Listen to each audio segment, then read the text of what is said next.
जय हिंद दोस्तों। अगर आपका भी एसएससी जीडी कांस्टेबल का पेपर 18, 19, 20, 21 मई या आगामी डेट्स में है तो ये एक्सपेक्टेड पेपर नंबर 19 आपके लिए इम्पोर्टेंट होने वाला है।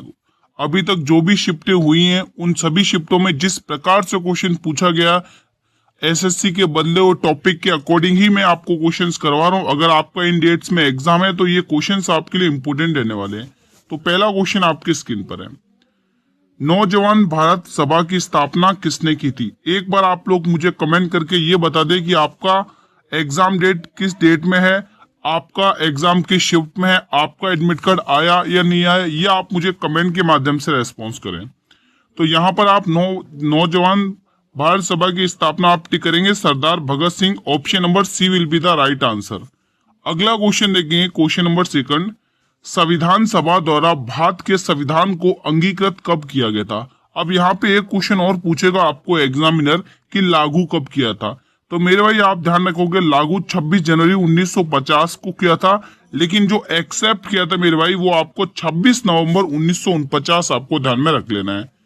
अगला क्वेश्चन देखेंगे, क्वेश्चन नंबर 3 आपके स्क्रीन पर है, बहुत ही इंपोर्टेंट है। आप क्वेश्चन 3 का आंसर मुझे रेस्पॉन्स करेंगे कमेंट के माध्यम से। हर्यक वंश का वो कौन सा शासक था जिसने राजधानी को राजगृह से पाटलिपुत्र स्थानांतरित किया था? मेरे भाई ये इंपॉर्टेंट क्वेश्चन है, यहां से क्वेश्चन पूछा जाता है, ठीक है। तो यहाँ पे आप लोग क्या टिक करेंगे? उदयन टिक करें तो option number C will be the right answer. अगला क्वेश्चन देखेंगे, क्वेश्चन नंबर 4, विटामिन ए की कमी से कौन सा रोग होता है? यहाँ पर आपको 2-3 क्वेश्चन एग्जामिनर पूछेगा, चलो मैं ही क्वेश्चन पूछ लेता हूँ। आप मुझे बताइए यहाँ पर आप मुझे बताइए विटामिन सी की कमी से कौन सा रोग होता है? ये क्वेश्चन मैंने बहुत बार पढ़ा है। विटामिन सी की कमी से कौन सा रोग होता है? आप मुझे कमेंट के माध्यम से रेस्पॉन्स करेंगे मेरे भाई, ठीक है। और यहाँ पर अगर मैं ऑप्शंस के अकॉर्डिंग की बात करूँ दोस्तों, तो यहाँ पे आप लोग विटामिन ए की कमी से रतौंधी बीमारी को टिक करेंगे, नाइट ब्लाइंडनेस, ठीक है। रिकेट्स दोस्तों विटामिन डी की कमी से होती है, ठीक है।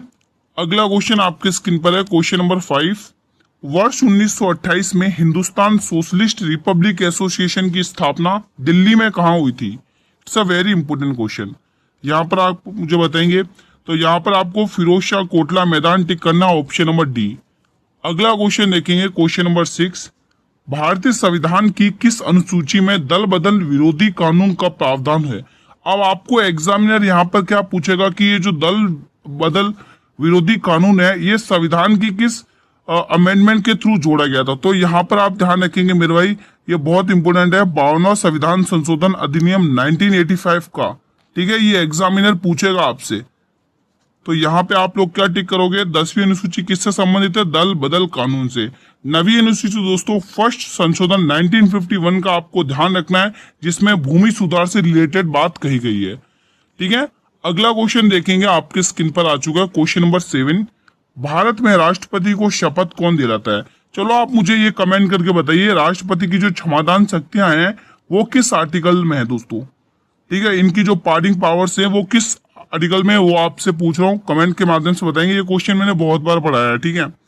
तो यहाँ पे आपको शपथ की बात करेंगे तो भारत के मुख्य न्यायाधीश, option number D will be the right answer, जो भारत को राष्ट्रपति को शपथ दिलाते हैं, ठीक है मेरे भाई। अगला क्वेश्चन देखते हैं, क्वेश्चन नंबर 8 देखेंगे आप लोग, अजंता की गुफाएं मुख्य रूप से किस धर्म से संबंधित है और चित्रों के लिए प्रसिद्ध है? It's a very important question, ये आपके एग्जाम में कई बार पूछा भी गया है दोस्तों, ठीक है। तो यहाँ पर आपको टिक करना है बौद्ध धर्म, option number B will be the right answer. अगला क्वेश्चन देखेंगे, क्वेश्चन नंबर 9, टोक्यो पैरालंपिक में 2 पदक जीतने वाली पहली भारतीय महिला खिलाड़ी कौन बनी है? देखो अवार्ड से रिलेटेड क्वेश्चन पूछे जा रहे हैं, ठीक है। आपके दोस्तों अभी जो शिफ्ट हुई है उसमें यह तय हो चुका है कि एसएससी जीडी किन टॉपिक से क्वेश्चन पूछ रहा है, लेकिन आपको घुमा के क्वेश्चन पूछ रहा है। फिलहाल यहाँ पे आपको बी वाला ऑप्शन टिक कर लिया, अवनी लेखरा। अगला क्वेश्चन, क्वेश्चन नंबर 10 बताएंगे, मृच्छकटिकम नामक प्रसिद्ध संस्कृत नाटक की रचना किसने की थी? बहुत ही इंपोर्टेंट है। यहीं पर आप मुझे ये भी बताइए कि पंचतंत्र की रचना किसने की थी? पंचतंत्र की, ये भी आप मुझे कमेंट के माध्यम से रेस्पॉन्स कर सकते हैं।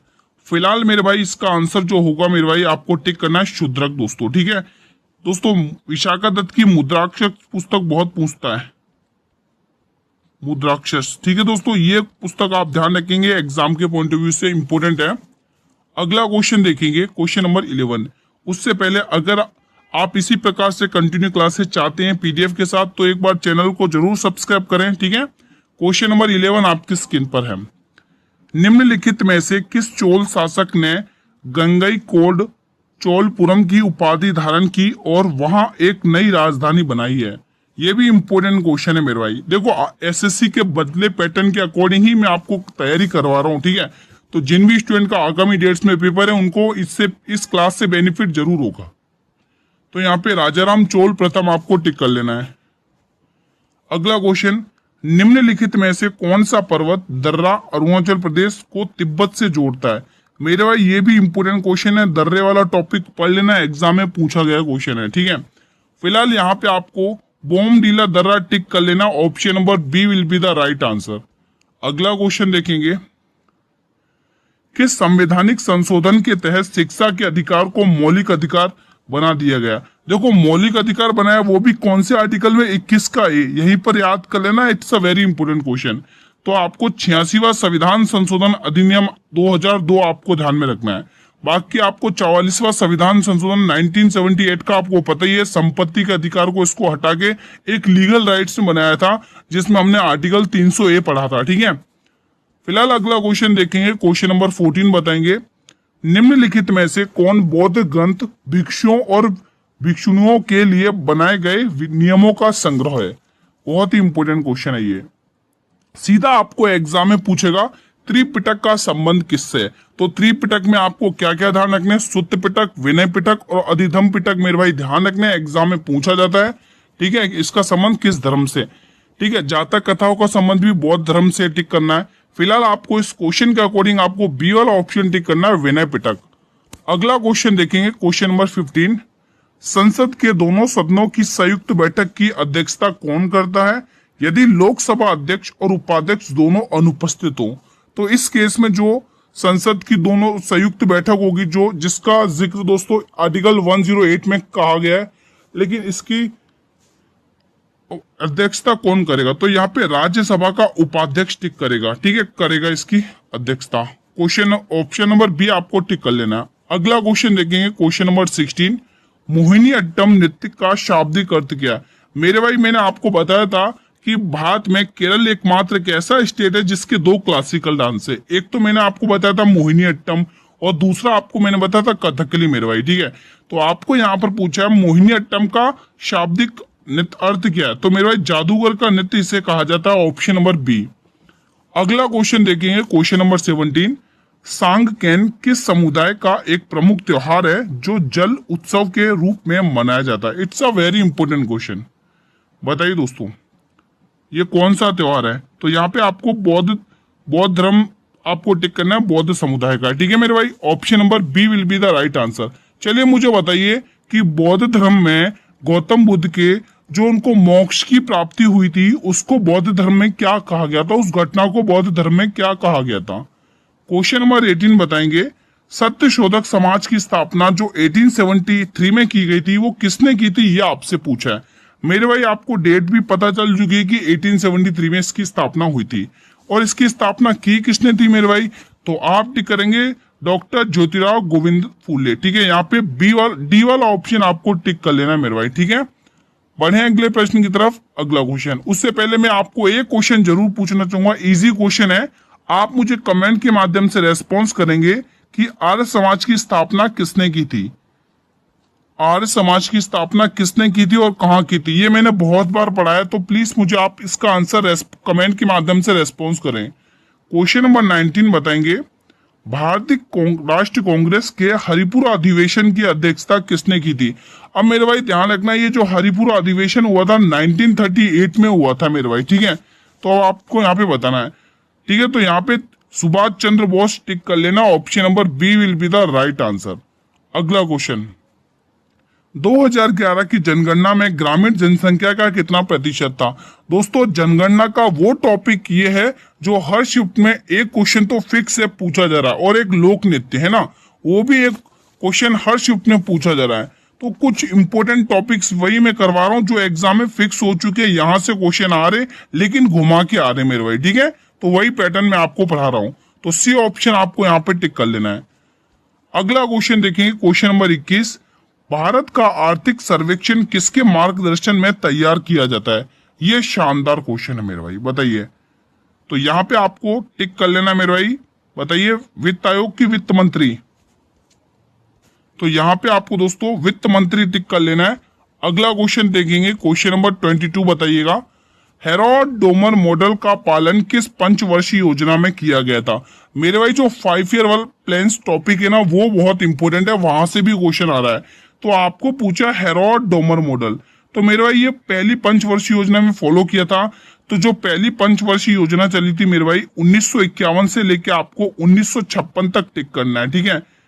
अब आपको एग्जामिनर पूछेगा, देखो मैं आपको बता देता हूँ, ये वही पंचवर्षीय योजना थी जिसमें जवाहरलाल नेहरू ने बांध को आधुनिक भारत का मंदिर कहा था। ये क्वेश्चन बहुत चर्चित है, एग्जाम में पूछा जाता है एसएससी के। क्वेश्चन नंबर 23, चंद्रभागा उत्सव किस राज्य में मनाया जाता है?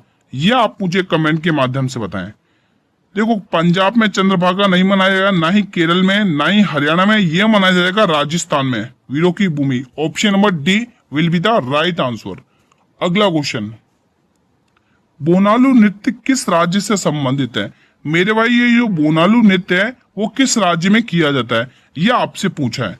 तो यहाँ पे आपको आंध्र प्रदेश टिक कर लेना, ऑप्शन नंबर डी।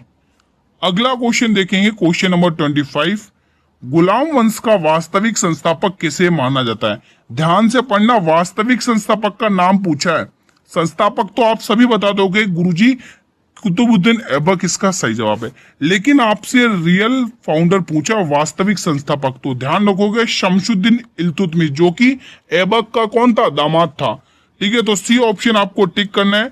तुर्क के चैलगानी का गठन इसी ने किया था मेरे भाई। जीतल और टका की मुद्रा भी इसी ने चलाई थी मेरे भाई, ये एग्जाम में बहुत पूछा जाता है। और कुतुब मीनार का निर्माण पूर्ण भी इसी ने करवाया था। इसकी पुत्री कौन थी, रजिया सुल्तान, आप लोगों को पता ही होगा।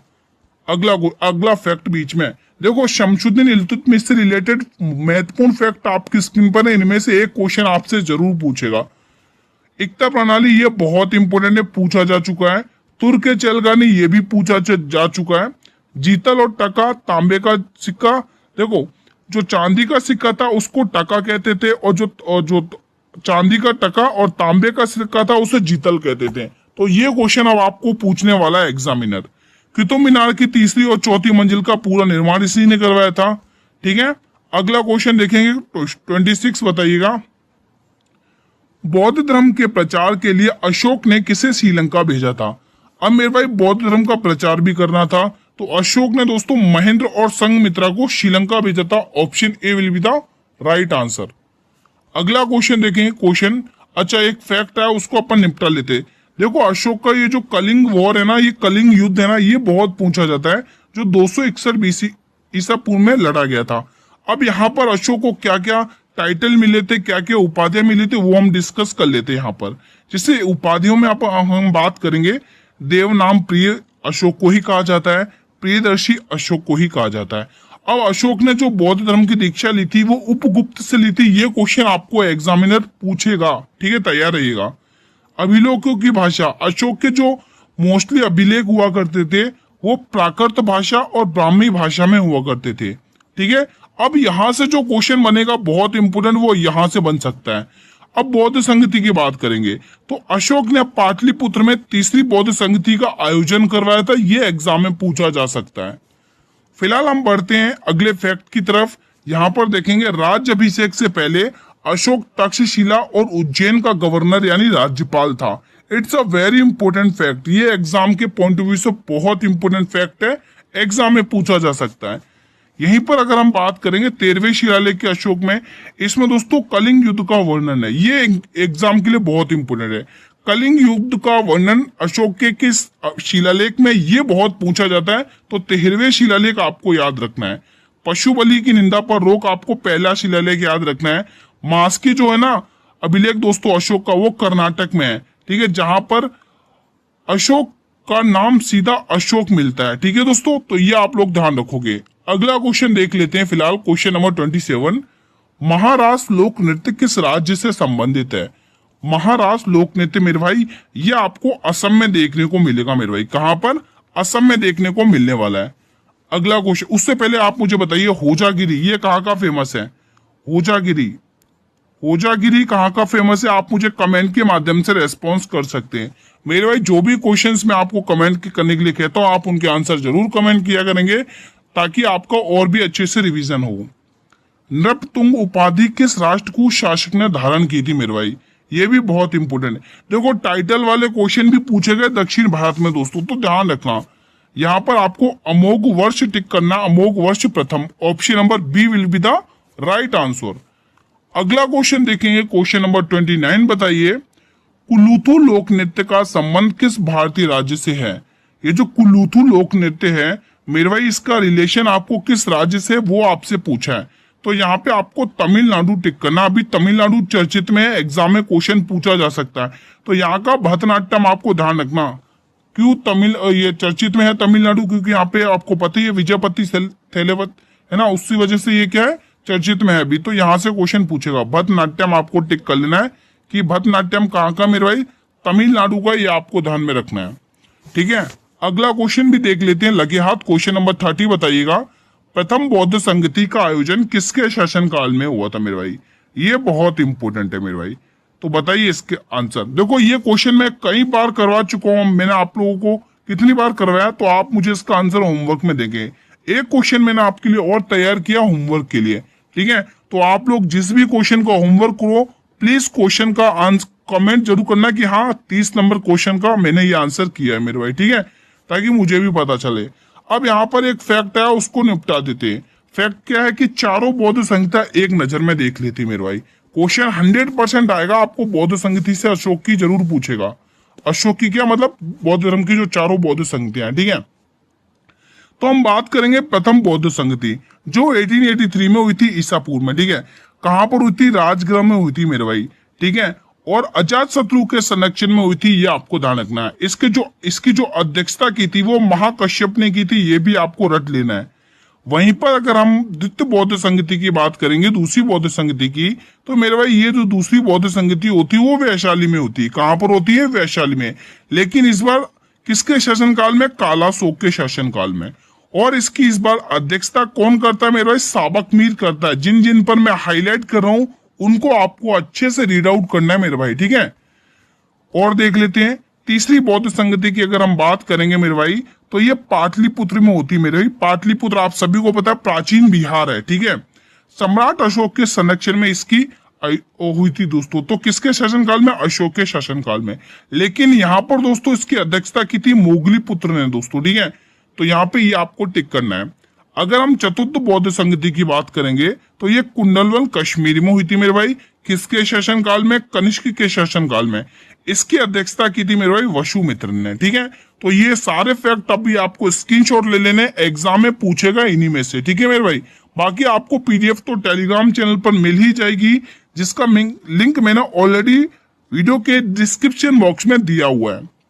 अगर चीजें क्लियर है मेरे भाई तो ये वाला बटन दबाकर आप मुझे रेस्पॉन्स कर सकते हैं हाँ कि गुरु चीजें क्लियर हैं, आगे कंटिन्यू करें, ठीक है।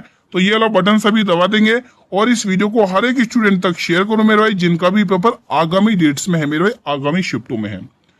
दक्कन का पठार मुख्य रूप से किस प्रकार की चट्टानों से बना होता है?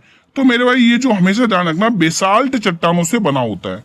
अगला क्वेश्चन, भारत में वर्नाकुलर प्रेस एक्ट 1878 में जो पारित हुआ था इसे निरस्त किसने किया था? ये क्वेश्चन ने पूछा है। ये क्वेश्चन बहुत बार पूछा गया दोस्तों। ऐसा पूछा जाता है कि वर्नाकुलर प्रेस एक्ट की डेट पूछ ली जाती है आपसे, तो यहाँ पे आप डेट भी याद रखोगे 1878 का, और ये रिपन के समय दोस्तों, ठीक है। अगला क्वेश्चन देखेंगे, क्वेश्चन नंबर 33, इकोनॉमी सर्वे भारत में कौन प्रकाशित करता है? इकोनॉमी सर्वे भारत में कौन प्रकाशित करता है मेरे भाई बताइए।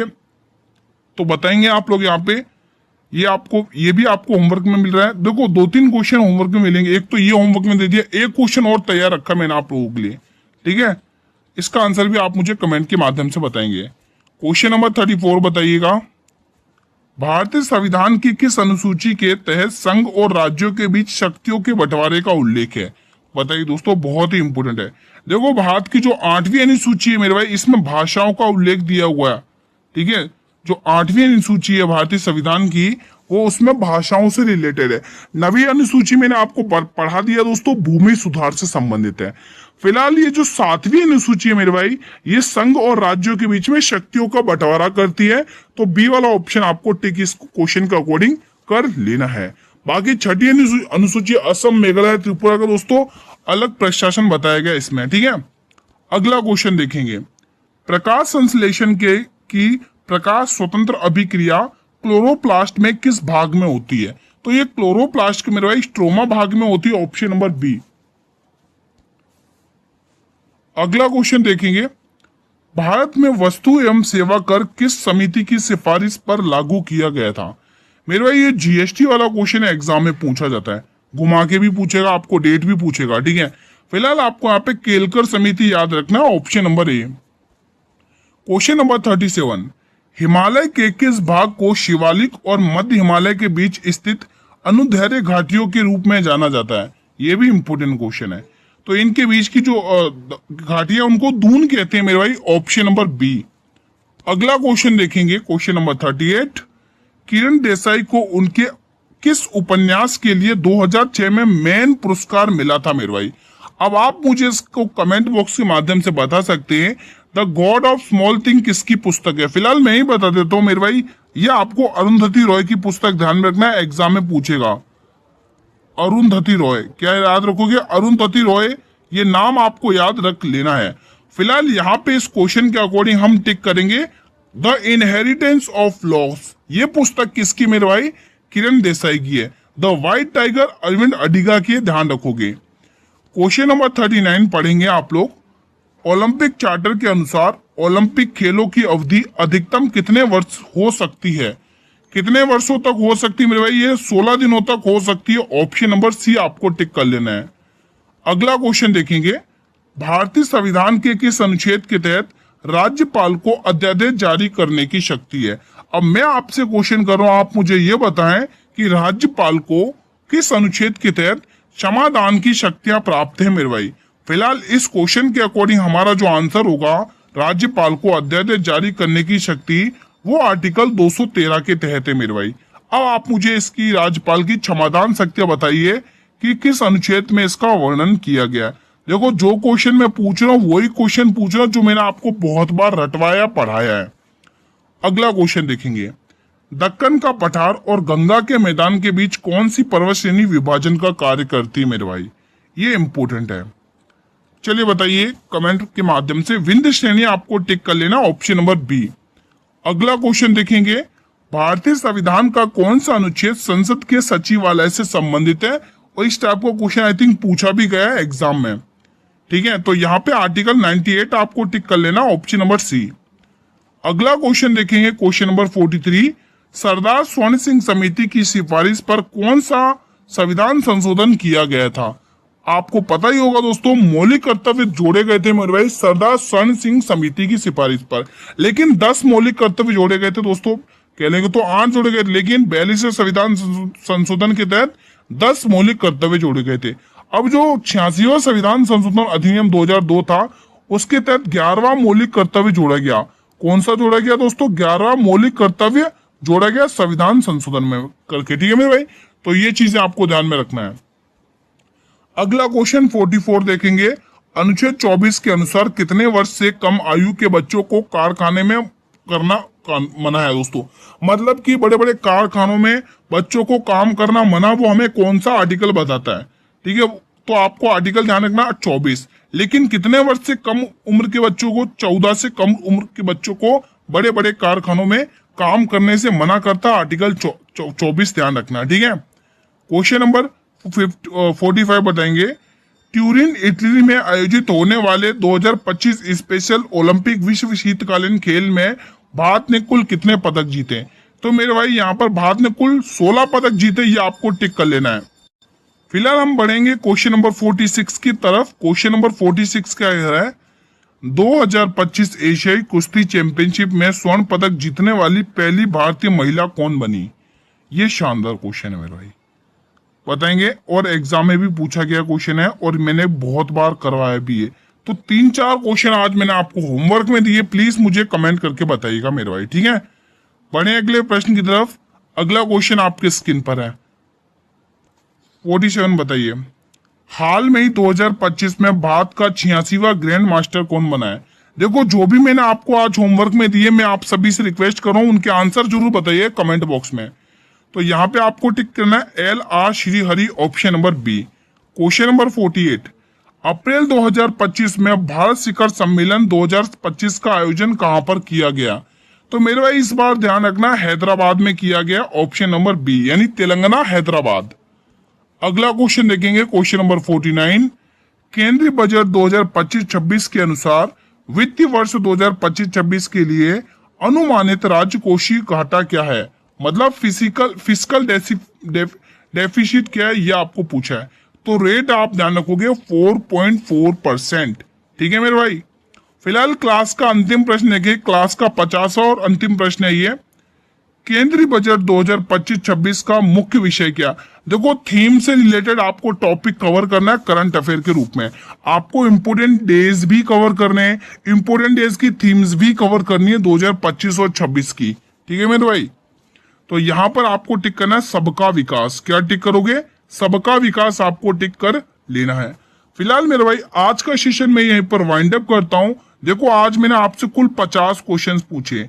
आप मुझे कमेंट के माध्यम से रेस्पॉन्स कर सकते हैं मेरे भाई कि आप लोगों ने इन 50 में से कितने करेक्ट किए मेरे भाई, ठीक है। तो यहाँ से आपकी तैयारी का पता चलेगा।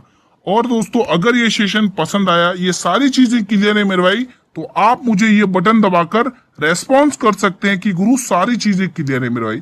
जिसने वीडियो को लाइक नहीं किया वो वीडियो को लाइक कर लो, और हर एक स्टूडेंट तक, हर एक विद्यार्थी तक ये वीडियो शेयर करो, चाहे फेसबुक, व्हाट्सएप, इंस्टाग्राम, जिस भी प्लेटफॉर्म तक आपकी रीच है मेरे भाई, शेयर करेंगे वीडियो को, जिन भी स्टूडेंट के आगामी डेट्स में एग्जाम है। और हाँ, एक आपके काम की चीज की सर, इसकी PDF कहाँ पर मिलेगी रिवीजन के लिए। तो मेरे भाई इसकी जो PDF मिलेगी वो आपको मेरे टेलीग्राम चैनल पर मिलेगी, जिसका लिंक मैंने इसी वीडियो के डिस्क्रिप्शन बॉक्स में दे रखा है, ठीक है। अब आपसे एक रिक्वेस्ट है, अगर चैनल पर नए हो, अगर इसी प्रकार से क्लास चाहते हो, तो इस चैनल को सब्सक्राइब कर लो, बेल नोटिफिकेशन बेल को प्रेस कर लो, ताकि आने वाली वीडियो का नोटिफिकेशन मिलता रहे। मिलेंगे एक और नए एक्सपेक्टेड पेपर के साथ, तब तक